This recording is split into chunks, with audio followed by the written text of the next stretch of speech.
네, 오늘 정치권 이슈들은 국민의힘 윤희석 선임 대변인, 더불어민주당 한민수 대변인과 자세하게 짚어보겠습니다. 어서 오십시오. 안녕하세요. 안녕하세요. 네, 안녕하십니까. 먼저 국민의힘 공천 상황부터 좀 얘기해 보겠습니다. 국민의힘 공관위가 86 운동권이었다가 전향한 함은경 민주화운동 동지회 회장을 서울 마포을에 전략 공천했습니다. 마포을은 친명으로 분류되는 정청래 최고위원이 현역으로 있는 지역구인데 윤희석 대변인, 먼저 함은경 회장을 마포을에 전략 공천한 건 어떤 의미라고 해석하면 되겠습니까? 저희가 한동훈 비대위원장 취임 이후에 이번 총선 관련한 가장 큰 의제로 86 운동권, 86을 포함한 전체 운동권을 이제는 정치권에서 사라지게 해야 된다. 이런 이제 대립각을 세우면서 선거 운동을 진행하고 있는데요. 함은경 씨는 소위 말하는 86 운동권에서도 가장 유명한 분이라고 저는 생각을 합니다. 아주 오래된 얘기긴 하지만 미 문화원에 이제 방화를 해서 점거를 했을 때 가장 선봉에 섰기 때문에 이름이 많이 낯이 익죠. 그런데 그런 분임에도 이미 예전에 그 과거의 본인의 활동에 대해서 반성을 하고 그동안에 그러한 과격한 학생 시위 관련한 여러 과오들에 대해서 다 국민들께 사과를 하고 입장을 이제 바꾼 상태란 말이에요. 그런데 지금 정청래 의원 마포을에서 3선을 하고 있는데 이분 역시 똑같이 학생운동을 하던 분입니다. 그리고 또 똑같이 그런 기조 하에서 정치를 하고 있다고 보는데 그 상황에서 더 학생운동을 가열차게 하셨던 분이 그것은 잘못됐다고 이제는 돌아와서 국가와 사회 발전을 위해서 뭔가 해야 된다 이렇게 생각하시는 분이 대비되게 정청래 의원과 대결을 하게 되면 86 운동권 청산이라는 것에 가장 그 중요한 어떤 시사점을 보여주는 상황이 아니냐 그런 차원에서 함은경 씨를 이제 공천한 것이 국민들께 아주 가깝게 또 선명하게 다가올 것이다. 그런 차원에서의 공천 결정이라고 저는 평가하고 싶습니다. 네, 정영환 공관위원장은 가짜 운동권 특권 세력이 누구인지 국민들이 선택해 주실 것이다 이렇게 얘기하기도 했는데 민주당으로서는 어떻게 평가하시는지 궁금하네요.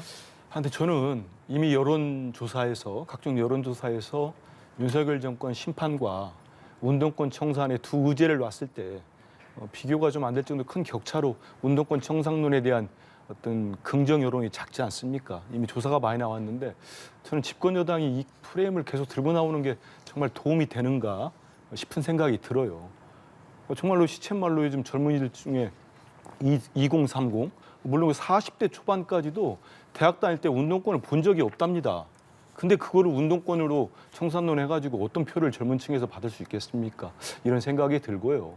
두 번째는 우리 윤 대변인 막 얘기한 것처럼 이분이 함은경 씨가 정청래 의원보다도 더 강경한 강성 운동권 아니었습니까?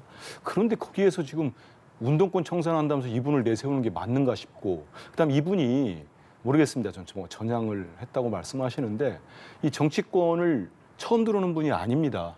제가 좀 전에도 한번 그 인터넷 찾아보니까 이미 우리 민주당 전신인 정당에서 그 고향 이분이 군산인 것 같아요. 근데 그 지역에 출마를 하기 위해서 지자체장, 국회의원 선거에 여러 번 노크를 했어요. 근데 뭐 고배를 마시거나 출마를 못하거나 이미 정치권을 두르려고 상당히 이 내용이 맞다면 오래된 거 아닙니까? 그런 사람을 지금 무슨 신인, 정치 신인처럼 아니면 뭐 이제까지 정치권과 전혀 무관한 사람처럼 해가지고 정청래 의원의 맞상대를 한다? 글쎄요, 저는 좋은 전략이지인가 싶어요. 네. 자, 국민의힘 얘기 좀 더 이어가면요. 경기 고양정 김연아 전 의원에 대한 단수 공천은 다시 논의를 하기로 했습니다. 비대위가 김 전 의원 단수 공천을 보류하면서 재논의를 요구한 데 따른 건데요. 비대위와 공관위의 파워게임 아니냐는 지적에 한동훈 비대위원장과 정영환 공관위원장은 이렇게 답했습니다. 직접 들어보시겠습니다. 국민의힘은 제가 이끄는 정당이고요. 우리 국민의힘은 그런 게임을 할 정도로 한가하지 않고 오히려 절차가 작동한다고 생각하지 않으세요? 만약에 제가 진짜 뒷구멍으로 공관위를 누구처럼 허수아비 만들고 누구처럼 공관위원장이 뭔지도 모르게 뒷작업을 하고 있다면 이런 식으로 정상적인 절차에 따른 요구가 이루어지지 않겠죠. 이상한 여론조사 업체 맡겨놓고 하는 것보다 훨씬 나은 절차 아닌가요? 고향 같은 경우에는 후보자들이 없어가지고 좀 많이 바쁜 면도 있거든요. 그 토론 많이 했고요. 그래서 나름대로 결론을 냈습니다. 파워 게임이 아니죠. 비대위는 전체적인 시각을 중시하잖아요. 우리는 지역구 쪽에 집중해가지고 보다 보면 잘 못 볼 수도 있어가지고 같은 길로 가는 거예요. 네, 김연아 전 의원의 단수 공천이 보류된 걸 보고 한동훈 비대위원장과 이철규 공관위원 간의 파워게임 아니냐 이런 시각이 있었는데 이를 일축하는 답이었습니다. 어떻게 들으셨어요? 전혀 그렇지가 않습니다. 제가 어제 한동훈 비대위원장이 이 부분에 대해서 회의석상에서 발언할 때 바로 옆에 있었거든요. 그런 차원으로 볼 일이 절대 아니라는 것을 먼저 말씀드리고 그 전날 그러니까 그저께 김연아 전 의원에 대한 단수공천 발표를 하면서 기자분들의 질문에 이철규 공관위원이 당에서 검토했는데 문제가 없어서 단수 결정했다 이런 이제 브리핑을 했단 말이죠. 네. 그 이후에 그 바로 다음 날 공관위에서 비대위에서 보류를 하니까 마치 어떤 대립이 있는 것처럼 보시는데 그게 아니라 아까 한동훈 비대위원장 설명하셨듯이 절차상으로 이렇게 단수 공천 주는 것이 이 논리적으로 맞느냐 하는 부분을 지적을 한 거예요. 무슨 얘기냐면 저희가 지난해 김연아 전 의원에 대해서 당원권 정지 3개월의 징계를 내렸었습니다. 똑같은 건입니다. 당원들과의 어떤 금전적인 문제 때문에 그렇게 징계를 내렸는데 그 3개월이 지나서 다시 당원권이 회복이 됐고 그렇기 때문에 공천 신청을 하고 공천을 받았다고 이제 결론이 난 상황에서 단순히 당원권 정지 기간 3개월이 지났다고 해서 그대로 단수 공천하는 것이 논리적으로 맞느냐. 즉 당에서도 이 사안에 대해서 완벽하게 아무 문제가 없다고 선언했었던 어떠한 근거가 있느냐. 이것을 물어본 거예요. 당에서는 그런 것은 없었다고 얘기를 했고 그렇기 때문에 그 부분까지 다 봐서 소위 말하는 하자를 치유한 다음에 다시 한번 논의를 해달라. 이게 비대위의 의견이었습니다. 그래서 절대로 어떤 개인을 두고 공천을 하느냐 마느냐 또는 공천 결정 과정을 가지고 공관위와 비대위가 대립한다. 이런 시각과는 전혀 다른 논리적인 차원의 지적이었다는 것을 다시 한번 제가 말씀드리겠습니다. 네, 상대적으로 공천이 좀 조용하게 진행된다는 평이 많았던 국민의힘에서 이렇게 잡음이 처음으로 좀 파워 게임설이 좀 처음으로 제기가 된 건데 발언 어떻게 들으셨습니까? 처음은 아닌 것 같아요. 지금 당사 앞에 가면 많이 계시더라고요. 그렇기 때문에 아마 언론에 상대적으로 우리 민주당 쪽을 많이 조명하다 보니까 국민의힘이 조용한 것처럼 진행되는 것 같은데 그런 건 아닌 것 같습니다. 여러 군데에서 지금 파열음뿐만 아니고 예비 후보들이 받아들일 수 없다고 반발하고 있습니다. 근데 저는 무엇보다도 이 김연아 전 의원께서 지금 말씀하신 내용대로 여러 가지 정치자금법 위반 혐의로 수사도 받고 있고 당원권 정지를 했다는 거는 당에서 볼 때도 좀 문제가 있다고 판단한 거 아니겠습니까? 근데 이런 분을 단수 공천을 줬다는 게 저는 선뜻 이해는 안 되고요. 그 내부 알력 이 부분은 좀 있는 거가 아닌가 싶어요. 저도 언론 보도만 통해서 접하긴 합니다만은 당장 한동훈 비대위원장이 이런 말씀을 하네요. 보니까 국민의힘은 제가 이끄는 정당이고요. 굳이 지금 당대표라는 건 누구나 다 아는 거 아닙니까? 근데 만약에 이런 갈등이 전혀 없다면은 이런 표현을 할 필요가 있을 것인가 이런 생각이 들고 일전에 한동훈 비대위원장이 대통령과 이제 사퇴 요구를 받고 그 충돌했을 때 대통령 비서실장으로부터 그때 무슨 얘기를 하냐면 이철규 공관위원이 이제 찐윤이라고 하니까 기자들이 이제 이철규 공관위원 물어보니까 그분은 나의 스텝입니다 그런 표현을 썼어요. 그래서 이런 규정들 거기에다가 지금 이제 김연아 전 의원을 놓고 이런 내부 알력이 있었다는 것뿐만 아니고 제가 오늘 아침에도 보도를 또 보니까 유력지에서 그 장제원 의원 불출마한 지역에 그 장제원 의원의 최측근인 김대식 후보인가요? 이분이 또 단수 공천이 됐잖아요. 이 공천 과정에 놓고도 한동훈 비대위원장과 가까운 사무총장과 장동영 사무총장과 역시 또 이철규 공관위원 간에 상당히 격한 대립이 있었다 이런 보도가 또 나왔더라고요. 그래서 기자들이 이렇게 보도할 때 보면은 저야 내부 사정은 정확히 모르겠습니다만 뭔가 한동훈 위원장과 이철규 공관위원이 지금 대통령 친윤 쪽이기 때문에 용산의 의중을 반영하는 분으로 알려져 있지 않습니까? 그러니까 지금 양측 간에 좀 대립이 있지 않나 이런 생각이 좀 듭니다. 네, 국민의힘의 공천은 마무리 국면으로 좀 들어가고 있는데 일각에서는 조용하다, 잡음이 없다 이런 평가가 나오는 반면에 한쪽에서는 쇄신 그리고 감동이 없다 이런 비판도 나오고 있습니다. 이런 얘기가 나오는 이유가 아무래도 지금까지 컷오프된 의원들이 비례대표 의원 2명이고 현역 의원들 사이에서는 아직까지는 좀 컷오프된 의원이 없다 보니까 이런 얘기가 나오는 거 아닌가 싶은데 어떻게 보십니까? 장동혁 사무총장은 이런 얘기를 했죠. 경선 결과까지 다 본 네. 다음에 그 수치에 대해서 평가를 해달라 이런 얘기를 했는데 그 얘기가 뭐냐면은 컷오프 대상자에 대해서도 본인 외에는 지금 아직 통보도 안 하는 상태라는 거 하나가 있고 경선에 들어가더라도 어떤 사람이 감점 대상인지에 대해서 본인 외에는 아무도 지금 모르는 상태란 말이죠. 그러니까 결과를 봐야 나중에 이런 정도로 현역 의원한테 불이익을 줬고 정리를 했다 이런 수치가 나온다는 의미입니다. 그렇게까지 이렇게 비밀스럽게 하는 이유는 아무래도 현역 의원에 대해서 뭔가 불리하게 적용을 하고 평가를 했었던 것이 노출이 됐을 때 네. 그 당사자가 받게 될 어떤 타격 그리고 당사자의 반발 이런 것이 저희의 전체적인 총선 승리에 도움이 되지 않기 때문이라는 인식이라고 저는 보거든요. 민주당의 경우에 죄송스럽지만 하위 10%에 들었다, 뭐 20%에 들었다. 소위 비명이라는 분이 그런 얘기를 하면서 내가 그 통보를 받았는데 이해할 수 없다 하니까 지금 당 상황이 시끄럽단 말이에요. 그것이 결국은 국민들께 좋지 않게 보일 것이고 저희는 그런 것도 포함해서 조용하게 가자는 것까지는 맞는데 뭐 희생이 없다거나 감동이 없다거나 하고는 그런 평가하고는 좀 거리가 먼 얘기다. 앞으로 모든 경선 또 공천 결과가 나오게 되면 저희의 공천 과정에서도 분명히 희생이 있었고 거기에 따라서 감동도 드릴 수 있는 그런 결과가 나오리라고 저는 확신합니다. 네, 일단은 다 끝나봐야 알 수 있는 내용이다 이렇게 말씀 주셨습니다. 민수 대변인. 최종 평가는 우리 국민들께서 하실 때는 저도 공천이 다 마무리되고 그다음에 평가를 하실 거라고 보는데 과연 지금 국민의힘 공천이 이제 상대적으로 현역 의원들이 거의 다 이제 공천을 받고 또 받으신 분들 중에는 이른바 이제 언론에서 지적하듯이 일전에 이제 나경원 전 의원 전당대회 출마할 때 막 초선 의원, 재선 의원 연판장 돌렸잖아요. 그 분들은 다 받았어요. 이른바 친인 의원들. 거기다가 대통령의 검사 후배도 지금 뭐 가장 좋다고 하는 부산의 해운대 쪽에 가서 그냥 단수 공천이 돼버렸습니다. 그리고 대통령과 사법연수원 동기도 돼버리고 이런 식으로 공천이 착착 진행이 됐는데 그러니까 지금 무감동, 무희생이라는 표현이 나오는 거 아니겠습니까?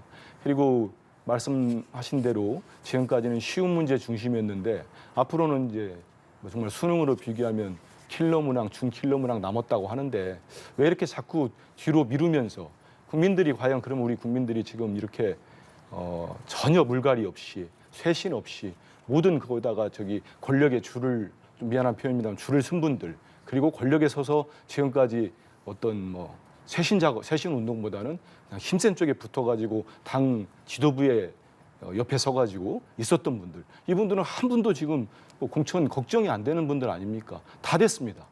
그럼 국민들 판단하실 때 이게 과연 공천이 제대로 되고 있느냐 이런 의구심을 좀 가지실 것 같아요. 네. 자, 한동훈 비대위원장은 연일 수도권 험지를 방문했습니다. 서울, 광진, 구로에 이어서 오늘은 민주당 이재명 대표 지역구인 인천 계양을을 찾았어요. 그렇죠. 아무래도 한동훈 비대위원장이 정치인으로 데뷔한 지 이제 2달 조금 지났거든요. 국민적으로 굉장히 관심받는 인물이 돼 있고 저희 당이 그 한동훈 비대위원장의 그 정치적 영향력에 도움을 많이 받고 있습니다. 후보들 입장에서 볼 때 지금 말씀하신 그 방문 지역을 보면 저희가 다 소위 말해서 어렵게 생각하는 그런 험지라고 볼 수 있는 곳이거든요. 특히 인천 계양을 같은 경우에 지금 그곳에서 현역 의원을 하고 있는 분은 이재명 대표입니다.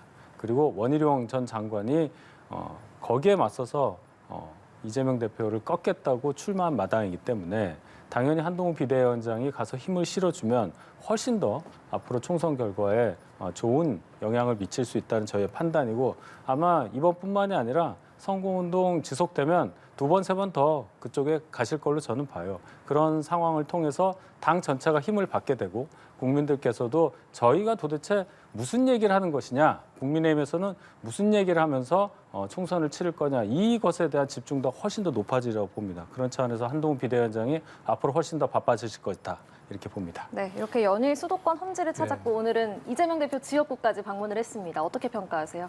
뭐 오는 걸 못 오게 할 수는 없는 거죠. 방문하는 거고 집권당 대표가 저는 뭐 좀 본인들 당에서 볼 때 험지나 좀 약세인 지역을 방문해가지고 그 당원들이나 지지자들을 이렇게 붐업시키는 거는 뭐 나쁜 일은 아니죠. 그렇게 할 수 있다고 봅니다. 근데 다만 이렇게 다니시면서 항시하는 장면들이 있더라고요. 저도 이제 언론 보도를 보면은 셀카도 자주 찍고 상당히 인기는 있는 것 같아요. 근데 과연 이게 한동훈 위원장의 본인 어떤 인기 외에 정말 실제로 이 수도권 지역에서 어떤 많은 지지율 상상으로 이어지고 있느냐, 그건 조금 아닌 것 같아요. 왜냐하면 보수층에서는 한동훈 위원장을 중심으로 결집력이 대단한 것 같긴 합니다. 하지만 이른바 중수청이라고 하잖아요. 그 한동훈 위원장 처음 임명됐을 때 중도와 수도권과 청년들 이 표심을 얻어내고 있는가, 이거는 각종 여론조사 나오면 저희들이 관심 있게 저 같은 경우는 보는 게 중도층에서 어떻게 움직이고 있는가 보면은 여전히 거기에는 뭐 그렇게 태풍급이라든지 영향을 많이 줬다든지 그런 건 없는 것 같습니다. 네, 알겠습니다. 민주당 이야기로 좀 넘어가 보겠습니다. 민주당 공관위가 오늘 6번째 공천 심사 결과를 발표를 했습니다. 박홍근, 천준호, 강선우, 진성준, 김민석 의원 등 이른바 친명으로 분류되는 의원들이 어제에 이어서 오늘도 단수 공천을 받았습니다. 그리고 김영배, 윤건영 의원을 비롯해서 이른바 친문으로 불리는 의원들도 오늘 단수 공천을 받은 점이 좀 눈에 띄는데 오늘 6차 공천 심사 결과 이 부분은 어떻게 해석해야겠습니까? 저도 뭐 기자하고 우리 했습니다만 제목 뽑기 위해서 이렇게 대립을 시키는 길 하죠. 근데 이제 친명과 비명이라는 프레임이 더 이상 효용성 있나 싶어요. 왜냐하면 오늘 받으신 분들 중에 한정혜 장관, 진선미 장관, 문재인 정부 때 다 장관하신 분들 아닙니까? 좀 전에 우리 앵커 말씀하신 그분들 외에도 보면은 종태호 의원도 있고요. 문재인 청와대에서 수석하지 않았습니까? 그렇기 때문에 그 단수가 되신 분들 중에는 제가 아는 분들도 그 지역에 다른 후보가 없더라고요. 아예. 그런 분들도 단수가 됐고 그다음에 이제 현역 의원이기도 하고 또 지명도가 있다 보니까 다른 예비 후보하고 당에서 적합도 조사를 하니까 상당히 많은 차이가 났어요. 그래서 단수 후보들이 됐다는 말씀드리고 지금 저희도 이제 공천이 상당히 중반을 넘어서고 이제 막판으로 가고 있는데 이런 공천 작업들이 또 국민들 보실 때는 이제는 더 이상 무슨 뭐 친명이라서 받았다 이거는 맞지 않습니다. 그래서 가끔 이제 언론에서도 좀 과도하게 제목 붙이는 데가 있어요. 제가 봐도 이 친명 일세 아니거든요. 좀만 들어가면은 당대표 경선 때 대표의 반대편 후보에 서가지고 핵심적 역할을 했던 분이 있어요. 근데 그분도 친명으로 넣었더라고요. 그 의원은 의정 활동을 잘했습니다. 그래서 그 지역에서 인지도가 높고 적합도가 높게 나왔기 때문에 단수 후보가 됐다 이런 말씀 드리겠습니다. 네, 계파와 관계없이 경쟁력이 월등하기 때문에 단수 공천을 받았다 이런 말씀이신데 어떻게 보십니까? 글쎄요, 지금까지의 공천 과정이 만약에 거기에 맞았다면 이렇게까지 언론에서 오랜 기간 동안 여러 꼭지의 기사를 생산하면서 비판을 했겠습니까? 저는 뭐 지금 하신 설명 일견 또 일리가 있다고도 보는데 제일 이해가 안 가는 것이 지난번 이재명 대표 당대표 할 때 딱 2분이 남아가지고 결선을 했는데 그래도 20% 넘게 받아서 차점자였던 박용진 의원을 전당대회 2등한 사람을 10% 하위 10%에 들게 할 정도로 평가가 이루어졌다는 것을 이해할 수가 없습니다. 그러면 그 정도 되는 분이 하위 10%면은 그 이상에 있는 분들은 도대체 어떤 분들이냐. 이제 그런 의문을 분명히 모든 국민들이 하실 것 같고 또 하나 더 지적할 수 있는 것은 이런 식으로 굉장히 정량평가, 정성평가를 굉장히 엄밀하게 해서 그 점수에 따라서 공천을 했다고 하면 과연 이재명 대표는 몇 점이냐. 그것도 좀 공개를 했으면 좋겠어요. 객관적으로 나와 있는 대표 발의 법안 건수라든지 본회의 참석률 이런 것들이 하위 10%, 20% 받은 분들이랑 비교했을 때 전혀 그 숫자로는 설명이 안 될 정도로 이재명 대표의 그 성적은 대단히 낮은 걸로 저는 알고 있습니다. 그러면 이러한 논란을 불식시키기 위해서는 당대표로서 본인의 공천 과정에 관련한 여러 데이터도 공개하는 것이 맞지 않나 이런 생각이 듭니다. 네. 박용진 의원이 하위 10% 통보받은 것에 대한 의문을 제기를 하셨는데 박용진 의원은 이승훈 변호사, 정봉주 전 의원과 3인 경선을 치른다는 점도 오늘 발표가 됐고요. 윤영찬 의원, 김한정 의원도 2인 경선을 치릅니다. 이 부분은 어떻게 보고 계세요? 일단은 우리 평가에 대해서 잠깐 말씀드리면 이미 언론에 다 공개가 됐어요. 평가 항목과 점수 배점이랄까 다 공개가 됐기 때문에 대부분의 이제 언론인들뿐만 아니라 국민들도 많이 이해가 됐을 겁니다. 제가 뭐 다 세보진 못해서 한 29개 정도의 항목이 있는 것 같더라고요. 그리고 1000점 만점에. 그리고 좀 전에 우리 윤 대변인 얘기한 어떤 상임위 출석률이랄지 본회의 출석률, 법안 발의 그것도 당연히 있습니다. 있고 그다음에 다면 평가가 있고 지역민들, 당원들의 여론조사가 있고 여러 가지가 있습니다. 그래서 하위 10%에 들어간 의원들 입장에서는 내가 왜 여기에 들어가지? 뭐 억울할 수도 있겠습니다만은 이거를 선출직 공직자평가위원회가 지난해 7월부터 6개월을 했습니다. 평가 작업을. 외부인으로 구성이 돼가지고 외부인 위원장이 오셔가지고 12명인가 제 기억으로 구성되어 있는데 그분들이 이렇게 평가를 6개월 같이 했는데 예를 들어서 당 지도부에서 누구를 특정인을 좀 손댄다? 그게 가능하겠습니까? 그건 도저히 불가능이라는 말씀을 드리고요. 좀 전에 말씀하신 이제 박용진 의원이나 그 3인 경선이 됐기 때문에 여기 뭐 정봉주 전 의원도 계시고 이승훈 변호사 있으니까 박용진 의원이 또 경선을 치르겠다는 거 아닙니까? 예. 저는 뭐 충분히 박용진 의원이 거기서 재선까지 했기 때문에 경쟁력이 있으니까 뭐 경선을 잘 치르면 될 것 같고요. 그 윤영찬 의원을 상대하는 건 이수진 전 지금 현재 비례의원이죠. 그리고 김한정 의원도 본인이 또 이제 하위라고 밝히셨는데 거기에는 김병주 육군 대장 출신의 비례의원이 있는데 이런 분들이 또 그 지역 가가지고 상당히 적합도 조사하니까 상당히 뭐 단수로는 아니고 상당히 경합이 된다 이런 판단을 했기 때문에 경선을 붙인 거 아닌가 싶습니다. 예, 이렇게 경선을 치르게 되고 경쟁력이 있을 수 있다 이렇게 말씀해 주셨지만 하위 10% 통보를 받게 되면 경선 득표 30% 감산이 있지 않습니까? 이렇게 하위 통보받은 비명계 의원들이 경선을 대거 치르는 점 어떻게 보고 계십니까? 그러니까 경선이라는 것이 언뜻 보면은 같은 출발선상에서 가는 거니까 뭐 경선하면 되는 거 아니냐 보시겠지만 박용진 의원 같은 경우에는 본인이 얻은 득표율에서 30%를 차감을 해야 되는 거예요. 굉장히 큽니다. 3인 경선이잖아요. 50%를 얻었다고 하더라도 35%밖에 안 되는 거예요. 그다음에 보면은 정봉주 의원, 이승훈 변호사 이렇게 세 분하고 하잖아요. 두 분하고. 근데 이승훈 변호사 같은 경우에는 제가 보니까 그분이 탈당 전력이 있는데 그렇게 될 경우에 25% 감산하게 돼 있는 그 규정을 그 페널티를 면제받았습니다.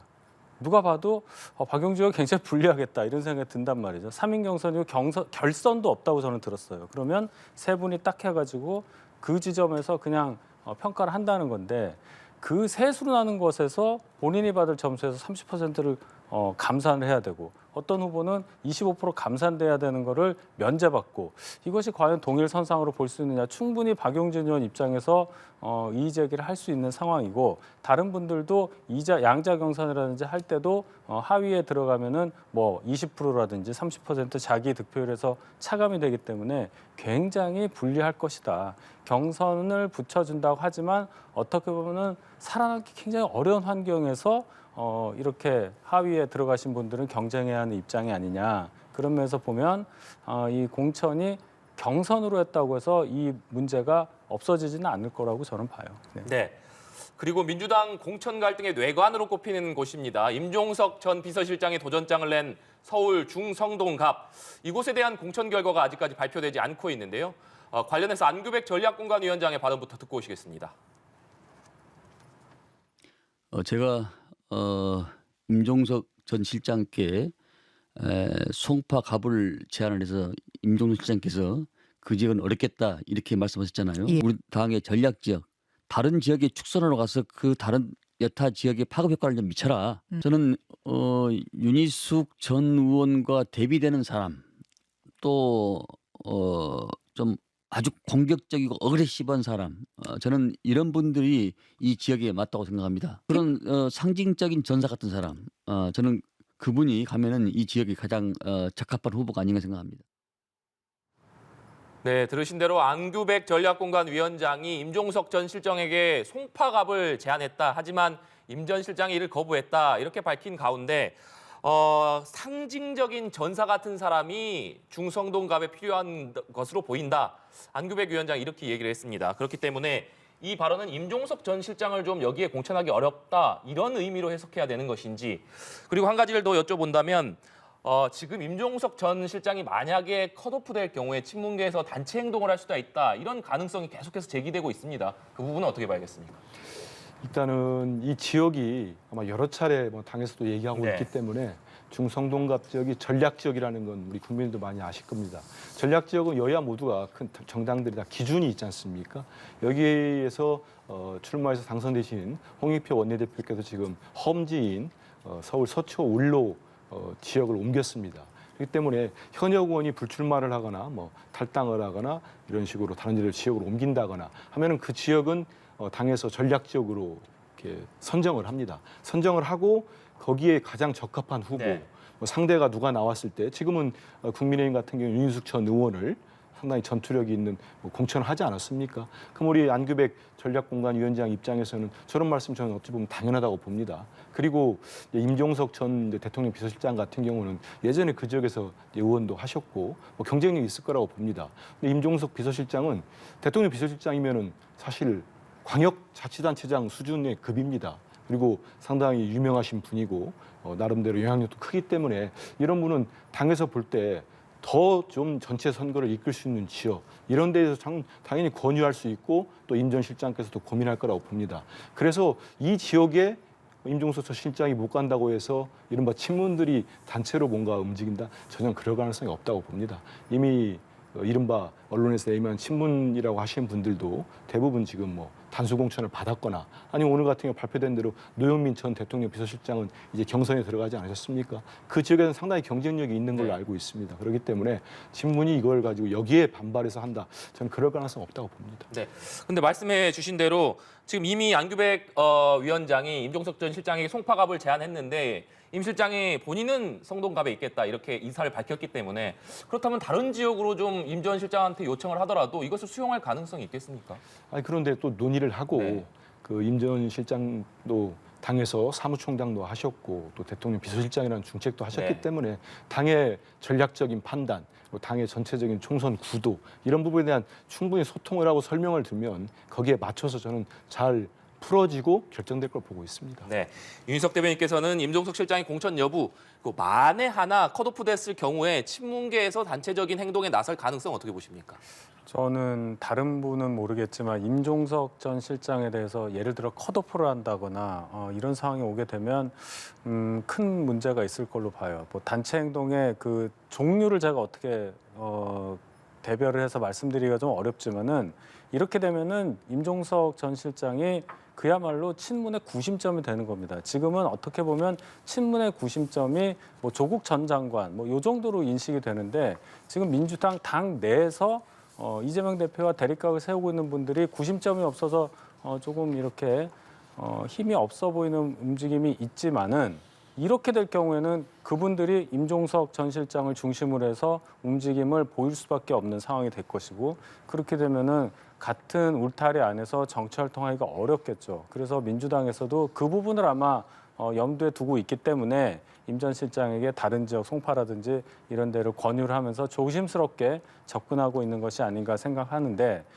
이재명 대표 또는 이재명 대표와 가까운 분들의 뜻이 임종석 전 실장이 절대로 22대 국회에 들어오는 것을 반대한다는 것이 확고하다면 결국 임종석 전 실장을 중심으로 해서 뭔가 거센 움직임이 있지 않을까 이런 예상도 할 수 있다고 저는 생각합니다. 네. 민주당 공관위가 공천 심사 결과 발표에 속도를 내면서 잡음도 점점 커지고 있습니다. 노웅래 의원은 대표실에서 무기한 단식 농성에 들어갔고 또 이수진 의원은 탈당을 선언했는데요. 잡음이라기보다는 예. 표현을 인적 쇄신으로 해주시면 좋을 것 같습니다. 그런데 노웅래 의원은 제 기자 선배기도 하고 저도 잘 아는 분입니다. 인품도 훌륭하고 마포갑에서 이제 4선 의원을 하셨고 이제 5선을 도전하시는데 많은 분이 알다시피 지금 뇌물수수 혐의로 재판을 받고 계시지 않습니까? 일정 부분들은 이제 뭐 인정한 부분도 있는 것 같습니다.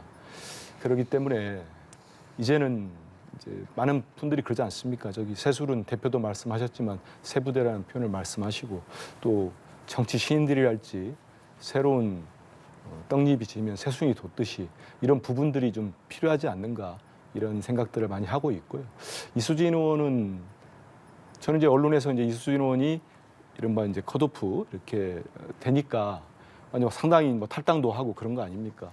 근데 이수진 의원은 누구나 다 알듯이 뭐 언론에서 붙이는 거는 강성 친명계 무슨 뭐 철험인가 이런 거 있었지 않습니까? 거기에서 활동하신 분이다 이렇게까지 하고 그랬어요. 근데 나가시면서는 되게 탈당하면서는 섭섭함을 표출했는데 이런 과정들은 지금 우리 민주당이 이번 총선에서 국민들께 어떻게 우리가 쇄신하는 모습을 보일 건가. 정말로 국민들이 민주당이 말씀하신 대로 시끌시끌한데 이 모습이 국민들께 좀 더 나은 후보들 그리고 정말 국민들께 다가갈 수 있는 이런 선거 후보들 선거를 치르겠다.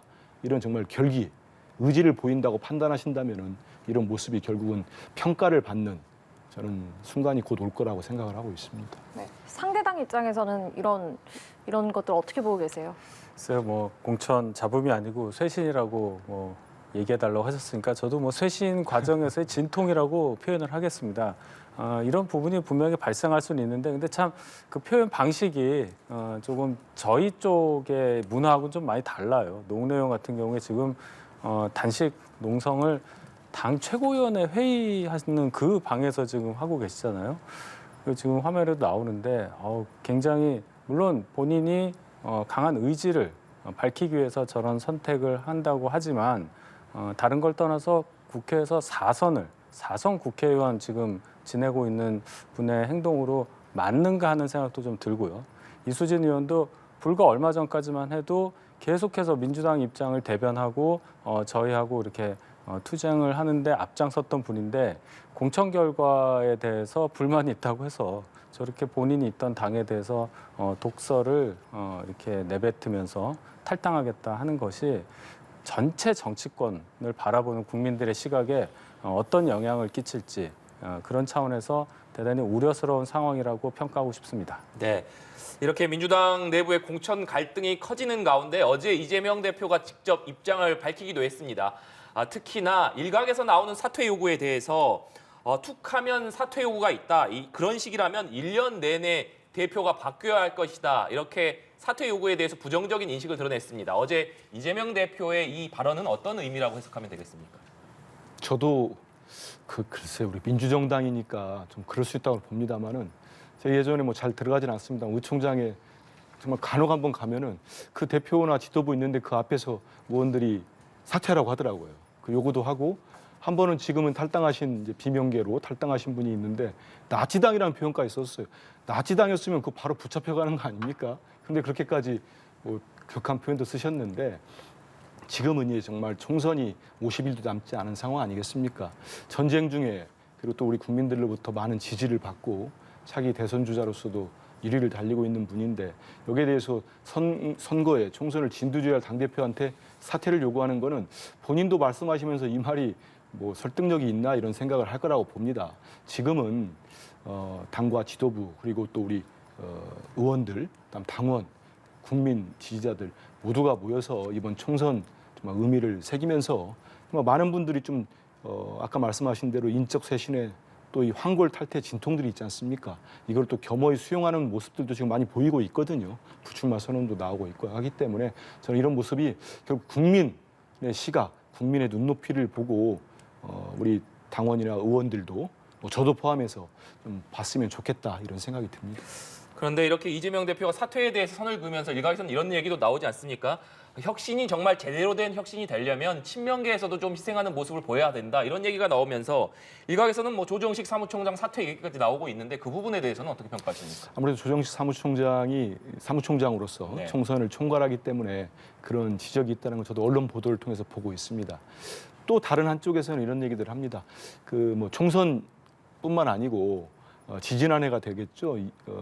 8월에부터 이제 그 이재명 대표 체제가 들어서 가지고 사무총장 하면서 정말 이 검찰권 남용이랄지 검찰 독재 여러 가지 민생 문제 뭐 후쿠시마 해고 오염수 방류 사태도 있었고 여러 고비고비마다 사무총장으로서 당을 원만하게 그 잘 실질적으로 운영해 왔다 실무를 그런 평가들도 있습니다. 그래서 이런 지적들이 있습니다만 결국 그런 그런 문제는 결단의 영역이 아닐까 이런 생각을 하고 그런 지적에 반해 조정식 사무총장이 원만하게 잘 이끌어 왔다는 평가 또한 많이 있다는 말씀드리겠습니다. 네, 이윤 대변인님께서는 이재명 대표의 사퇴 요구에 대한 입장 그리고 친명계에서 희생이 필요하다는 요구에 대해서 어떤 결단이 과연 있을 것이냐 그 부분은 어떻게 전망하십니까? 이재명 대표도 지금 대표 되신 지가 1년 한 반 정도 되는데 계속 이제 몇몇 의원들이 만나기만 하면 사퇴하라고 하니까 굉장히 곤혹스러웠을 거예요.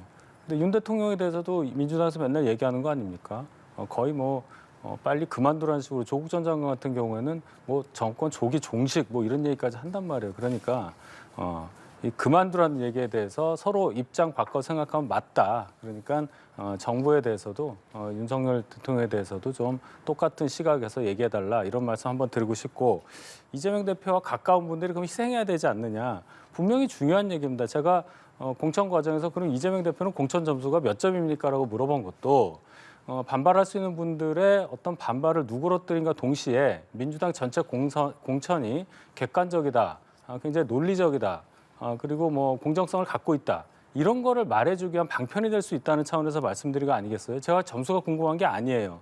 그렇다면은 이러한 실무 작업을 함에 있어서 지금 문제가 발생하고 있는 부분이 많으니 이것을 총괄적으로 책임지고 일을 해왔던 사무총장이라든지 공관위에 파견된 사무부총장이라든지 이런 분들이 앞장서서 나는 그런 공천에서 자유롭게 내가 불출마하겠다든지 이렇게 해주면 당내 문제가 또 쉽게 해결되지 않을까 이런 지적은 당연하다고 봅니다. 그런데 지금 민주당에서 그런 움직임이 있느냐? 그건 또 없단 말이죠. 그러니 계속 똑같은 요구가 이어질 거고 거기에 대해서 국민들은 민주당 공천이 공정하다고는 하지만 그런 부분을 별로 찾아볼 수 없다. 이런 평가가 지속되면 아마 총선 결과에도 분명히 영향을 미치리라고 저는 생각합니다. 예.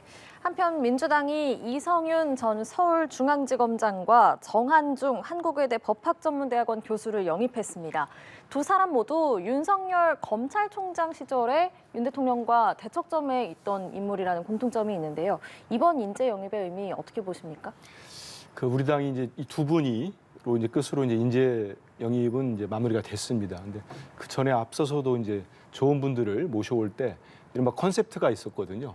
경제 분야, 우주 항공 분야, 외교안보 분야 이런 식으로 쭉 해서 좋은 분들을 많이 영입했습니다. 이번에 이제 마지막 부분이 이제 이른바 검찰 개혁.